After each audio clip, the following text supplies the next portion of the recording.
Hello guys, welcome to Pollen Code. Today I'll be teaching you Java for beginners. Simply, the first thing we're gonna do is tell you what is Java, and then why you need to learn it. So Java is more of an object-oriented programming language. There's a lot of things you can use to do it. As for in why you need to learn it, you can do a lot of things with it, from making desktop application, Android application, and iOS application. Almost any, you can do anything with it. Like, hence they say it's an object orientated. You can put anything into code. So let's get started, guys. So the first thing you're gonna do is, remember, you can write the code on a paper, you can write the code on a notepad, you can write the code in WordPress, but it's never gonna run. To write a code and run it, you need something we call an IDE. So it's more like a software, in simple terms, that a software that sort of like understand the code and sort of like put whatever you've written in the code to be executed. So the first thing we're gonna do is sort of like go to uh, to Chrome and download the Eclipse and IDE. So Eclipse is more like a lightweight IDE, but it's the best. So the reason I say it's lightweight is because it can run in any operating system. So let's go ahead and first start with downloading the IDE.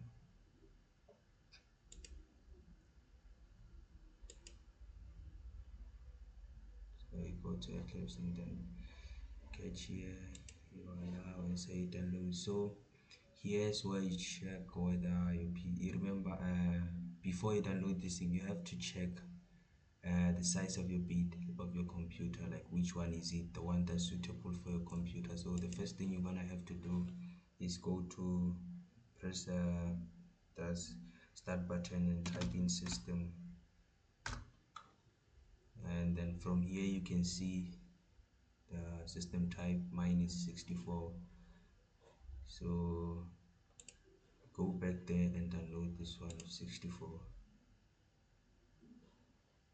Get here, download the thing, and it's starting to download. So the second thing you're gonna do is, you have, like, remember, you need all in all, like, before you run the Eclipse, install the Eclipse, you need something we call a JDK. So without the JDK, you can install this thing but it will still not operate. So firstly, you have to download the Java development kit. So the next thing you're gonna do is just do something like a JDK.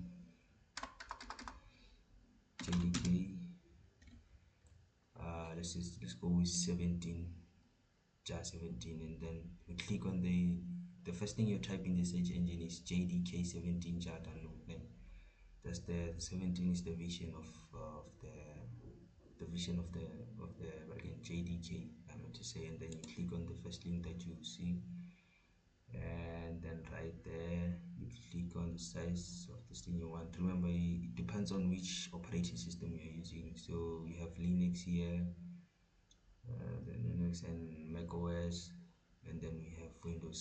So I'm using Windows, so I'm gonna go with the Windows. So here what I'm gonna do, I'm gonna just choose the installer, and then from here the next thing that you do is wait for it to install.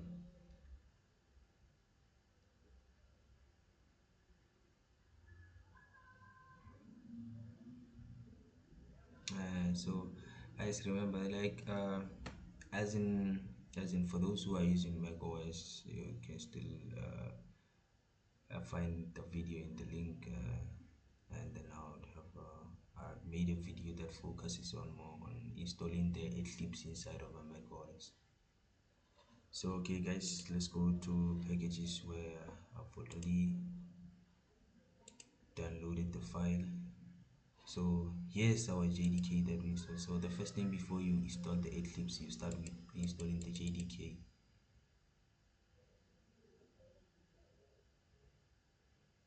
And then you click yes, and it's preparing to install the JDK. And you click next, next. So you just click next until you finish with it, because like it has some default settings in it. So unless you know, you trust yourself that you're more advanced to sort of like proceed with this thing, and then you settle. So currently I already have a JDK in my file, so I was just trying to show you how to install it. So yeah, that's the process. But even if you already have a JDK in it, you can still upgrade it by downloading a more higher version than the one that you already have in your PC. So the next thing you're gonna do, my was successfully installed. So you don't need to go through the next step or whatever. If as long as it's successfully installed, you just click on close, and the next thing you go to the Eclipse installer and you click on it, and then it's loading.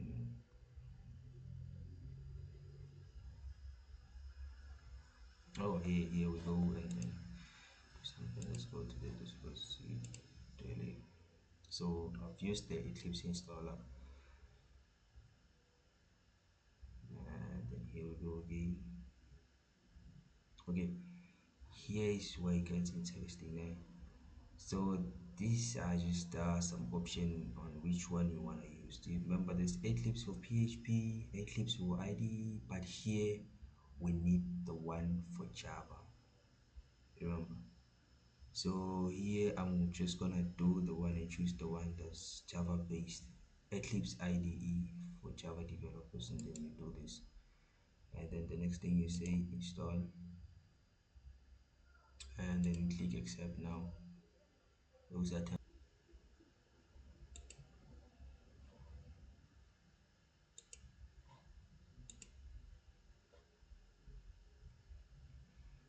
okay, guys, now it has opened. So don't mind when it's taking too long when you're installing it. For I have fast forwarded the download process to sort of like have a shorter video.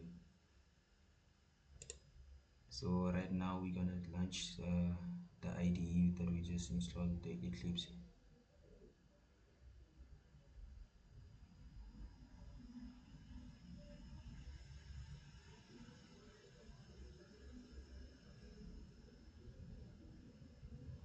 Yes, here's what you're gonna it's gonna pop up on your screen after downloading it. So we don't need this currently. This is just it's not much of a bigger deal. Every time you open your Eclipse, this screen will be there. So you just click on this, and then it cancels away. It removes it there. So when you're creating a new project, it's gonna be something like this. So to create a new project, you just click file and you go to new, and you say Java project, and then here you use the project name. So project name, I'm gonna say my first Java code, and the next thing you do, you click on finish. You don't touch anything, you just write the name of the project and you say finish. That's how it's saved. So the next thing that you're gonna do is click on the icon. Like here you're gonna find a right facing arrow, and then you click on that arrow, and then it's gonna start showing some files below it. So the first one is going to be file for libraries. Here's where you're going to be adding your libraries, and we'll get back to that on the next video. So currently we are focusing on this file that's named rc, I meant to say src. So you click on it, so it already has a module info inside. So this one definitely we don't focus on it. This one you just remove it. Some of you when you click on it, it might just not show on it. So you click on this thing on the src, and then you say new, and then say class, and then this is gonna be the name of the class. So as the name of the class, you'll say let's just name it my first Java class. So you click on this public static void main, so it can generate a main method for you. So and then you click finish. So let's write our first code. This is where we write the Java code. So today I'm just gonna focus more on just the minor thing, simple thing, which is just outputting information. If you want to sort of like display an information that you write into code to sort of like display out there. So the first thing you're gonna start with is system out dot print ln, and do something like this, and then inside the brackets and say you say something like hello world. So basically what's in here in this invited in this brackets, like in this brackets name, will be displayed here. So let me show you something, and then to run the project name, you click on the run, and then here you say launch. You see, here's the code that you display here. So whatever you're writing here will be shown here. So for example, I can say oh, my first Java code, and you run it, and just say always save resources before launching, and then hello, this is my first code, and then you can even play around with it, like even if like whatever is in this code, it always print out. So let me say maybe tell me doing something like control so control, let's just be let me say you want to input 5 lines, this is something like hello my first ever code hello. It prints 4 times because here we already have this line that prints out 4 of them. Okay, so a lot of people so been having this issue that sometimes you see something that says just print without ln. So what does it mean? So when it's just something like print, it means it simply means this thing will print on the same line as the one that as the code that follows. So let's say we want to dispute these lines, and then we want to use the print method. So just do something like run the code. So the code will all be on the same line, but immediately when you end something like ln and ln and run it, say hello world, my first Java code. So this is how it basically goes. So hope you understood everything, guys. See you.